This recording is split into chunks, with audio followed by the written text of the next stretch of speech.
Good morning. I was just going to make a quick video and chat about the sort of health and hygiene and things we have in place to help protect the rabbits.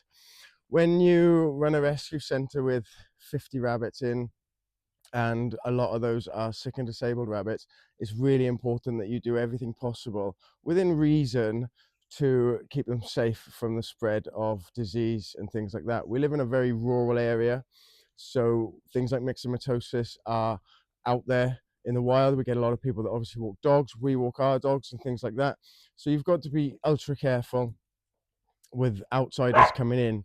It can be as simple as when we have visitors, we ask you to bring a change of shoes, like wellies or rubber shoes that can be disinfected off and washed off, so that you're not bringing anything into the rescue. We have foot baths that we put down when people come into the rescue. We personally have our rescue shoes and our outside shoes, and they don't get mixed up. But then moving on to the actual rabbits, obviously we've got the big group in Buntopia. Now it gets a lot more difficult and a lot more complicated to protect those rabbits when you've got the large group should one get sick. So just things like simple daily cleaning, changing blankets. We've been blessed with the huge washing machine that has a steam setting, so we can steam wash a lot of the bedding and stuff that gets reused. Some of the stuff that gets donated to us, it's a one use and we throw it away.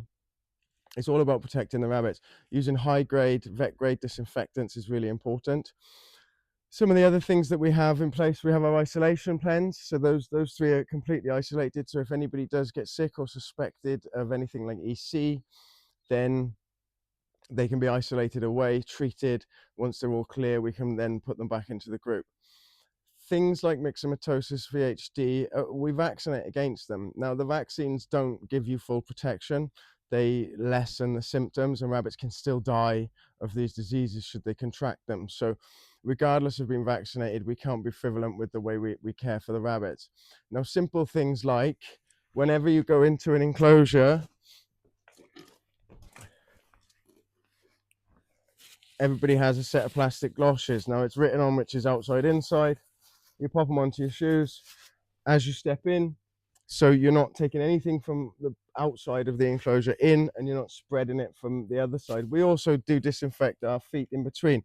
Every single enclosure has their own set of tools: dustpan, a mop with vet grade disinfectant in,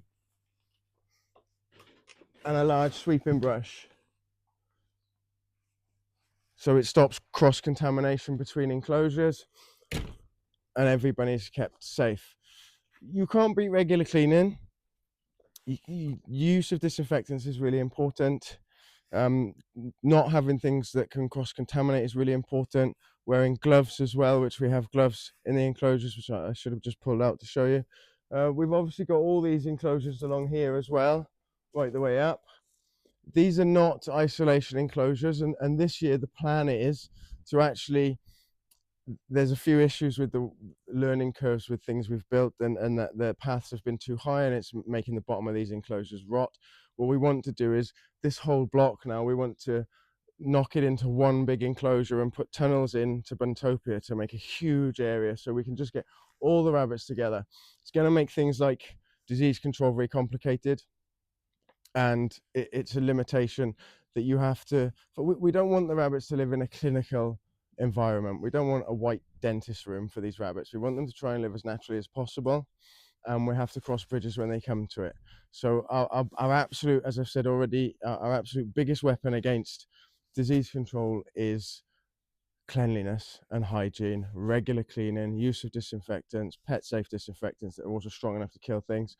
The isolation enclosures get steam cleaned as well, which is just like a backup. So we'll take the rabbits out, put them into a carrier, scrub them down with disinfectant, and then steam clean them. I think I have done some videos on steam cleaning in the past, but everybody else gets disinfected because we're quite happy that they don't have any diseases, and we're going to keep moving forwards in a manner that we believe is right, and keeping everything as safe as possible whilst still giving the rabbits the best natural enriched environment that we can. So as you know, like Buntopia, there's a lot of straw down, there's big groups in there, and we obviously monitor the rabbits regularly. Like every day each rabbit gets looked over. We look over their bodies, we look in their ears, we look in their mouths as best we can, because we don't have a great otoscope at the moment. And it's all about staying on top of things, being aware, knowing your rabbits as well. When you spend as much time with the rabbits as we do, you notice changes in them. We know their personalities, we know, and I can tell you which rabbits will eat their breakfast as soon as it's put in the morning. Some will eat a bit of it and leave it till 11, 12 o'clock and munch it.